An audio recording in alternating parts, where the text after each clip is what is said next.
So Kingsman: The Golden Circle was my first ever advanced screening, and it was really cool. It was a really cool experience to have.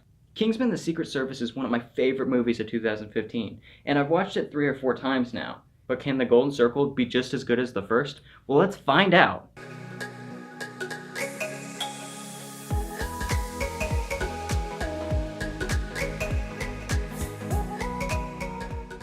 So Kingsman: The Golden Circle is about basically the destruction of the Kingsman. Like every single house is blown up that contains a Kingsman.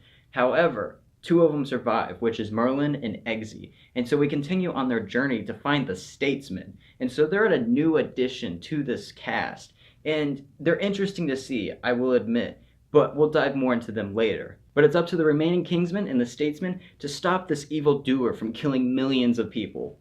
First off, if you haven't actually seen the first movie, I definitely recommend you see that one first because you may be a little confused at first. But if you've already seen the first one but it's been a couple years, it's really not necessary to rewatch it. You may just miss a couple things here and there, but I did watch it beforehand. The action in this movie is basically shot and done in the same way as the first, so it has that same type of style to it, but there's not quite as much of it. In fact, a lot of the action is done in like the last 30 minutes of the movie, which is easily the best part of the movie, at least in my opinion.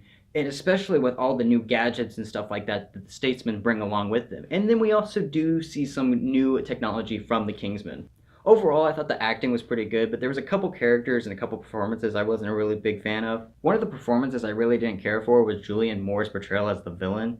Like, I preferred Samuel L. Jackson much more as the villain. She just didn't feel very threatening or anything like that. She felt threatening with the stuff around her, but herself, she didn't feel threatening at all. And granted, Samuel L. Jackson didn't feel threatening either, but he was done in more of a comical way, but she was taken a lot more seriously. I honestly expected more screen time from Jeff Bridges and Channing Tatum, and I actually expected for Channing Tatum to be like the main statesman, but that's really not the case. Then some of the jokes were actually pretty funny, but then there were some that they used way too often, like Elton John. And Elton John honestly had more screen time than Channing Tatum and Jeff Bridges combined. My biggest worry for this movie was how they were going to bring back Colin Firth's character, because I didn't know if they were going to bring him back to life or a robot or anything like that, which I won't say what they did, but I will say I wasn't very satisfied with what they did and how they did it, but it was nice to see him back in that role. Unfortunately, The Golden Circle is more predictable and feels less like a spy movie than the first.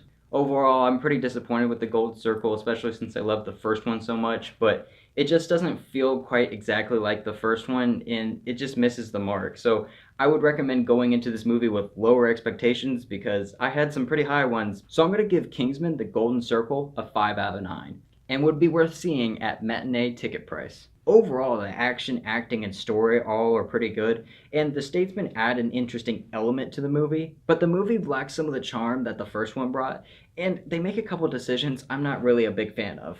So thank you all very much for watching this, and if you enjoyed this, please leave a like and subscribe to my channel to see more content like this. And remember, no movie is a perfect 10 out of 10. God bless you all.